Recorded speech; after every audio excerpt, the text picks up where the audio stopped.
के आधार पर ही बनती है और ग्रह नक्षत्रों के आधार पर ही आपकी पॉजिटिव और नेगेटिव सोच का निर्माण होता है। ठीक है, अब ऐसे ही जो है ना पौधों पर भी ये प्रभाव पड़ता है, क्योंकि पौधे भी तो लाइव हैं, वो भी तो बीज हैं और बीज जब जमीन में डालते हैं तो पेड़ बनता है।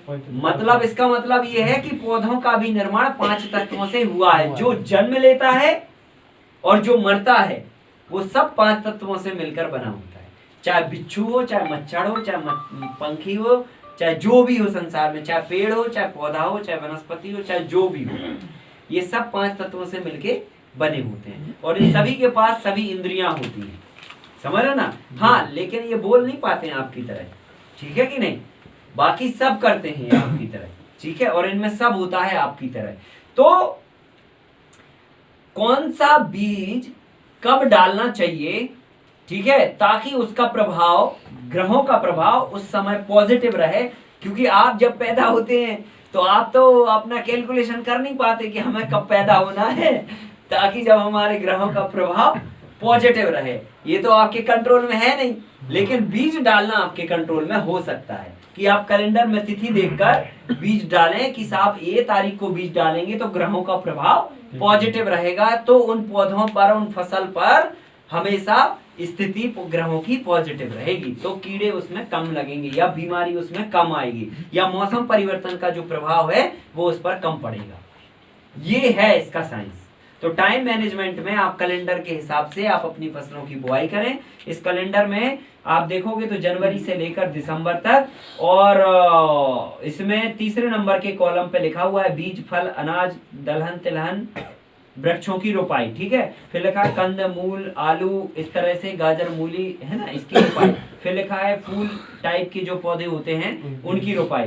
तो अगर आपको इनमें से कोई बीज वाली फसल बोनी है, जैसे गेहूं बोनी है, तो जनवरी में अगर गेहूं आपको बोना है तो अगर इस कैलेंडर के हिसाब से देखें तो 17, 18, 26 और 27 तारीख ठीक है बुआई के लिए। तो आप फिल्टर हो जाते हो एकदम। कैलेंडर आप अपने घर में चिपका लो और आप देख लो कि कौन सी फसल बोनी है। आपको पालक बोनी है तो इसमें पालक में जाओगे आप, कौन से पत्ती, हाँ ये लिखा ना पत्ती वाली सब्जियां, तो आप जाओगे 6, 16 और 24 और 25 तारीख को। तो ये आपको बहुत आसान हो गया, है कि नहीं? तो ये कैलेंडर आपको बहुत सहायता करेगा आपके उत्पादन से लेकर, और पूरा जो है ना एक मैनेजमेंट का एक बहुत बड़ा पार्ट है, जिसमें आपको तमाम तरह की तकलीफें कम होंगी और आसानी से आप अपनी फसल को उगा पाएंगे। इसके हाँ, फिर उसके बाद आता है खाद का प्रबंधन। ठीक है, तो खाद का प्रबंधन कैसे करना है?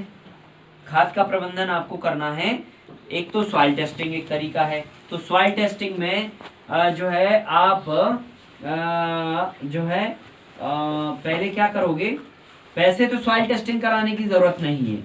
अगर लेकिन बहुत ज्यादा आपकी फसल में लग रहा है कि भाई बीमारियां आ रही हैं, फसल कमजोर हो रही है, अच्छे से ग्रोथ नहीं कर पा रही है खाद डालने के बाद भी, तो फिर मिट्टी का टेस्ट कराना चाहिए और पता करना चाहिए क्या पीएच वैल्यू है मिट्टी की। अगर मिट्टी का पीएच कम है तो कोई भी तरह के खाद पौधे को नहीं लगेंगे। जैसे आपको अगर शरीर में बुखार है तो कितना ही काजू किशमिश खा लीजिए, आपको शरीर को नहीं लगेगा। ठीक है कि नहीं? और अगर लूज मोशन हो रहे हैं तो भी कुछ भी खा लीजिए तो भी आपके शरीर को नहीं लगने वाला। ठीक है कि नहीं? तो कुल मिला के पहले नंबर आपका पीएच सही होना चाहिए, है ना? मिट्टी की एसिडिटी और क्षारीयता, अम्लीयता दोनों मेंटेन होना चाहिए। 6.5 to 7.5 एक आइडियल पीएच है जो कि मिट्टी का होना चाहिए। अगर इससे कम है तो सॉइल एसिडिक है, इससे ज्यादा है तो एल्कलाइन है। ठीक है, एसिडिक है तो उसके लिए अलग ट्रीटमेंट है, एल्कलाइन है तो उसके लिए अलग ट्रीटमेंट है। तो ये सॉइल टेस्टिंग के दरमियान पता लग जाता है।